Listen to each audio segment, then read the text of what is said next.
This is good news. For the first time in U.S. history, the federal government is cutting off funding for enforcement of marijuana laws.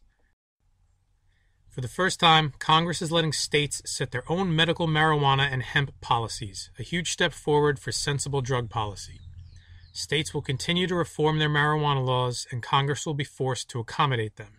It's not a question of if, but when federal marijuana prohibition will be repealed. I don't agree with that part. It says this past May, the U.S. passed a bipartisan amendment with 219 votes to prohibit the DEA from undermining medical marijuana laws in 23 states, in addition to the 11 states that regulate cannabis oils.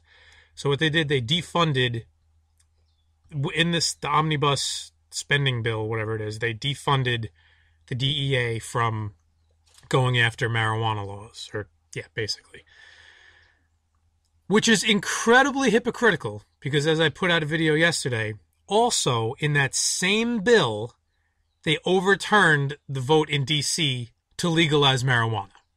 So they said everywhere it's legal, it can stay legal and the feds won't go after you. Except for D.C., where it just became legalized because we're going to repeal that voter initiative.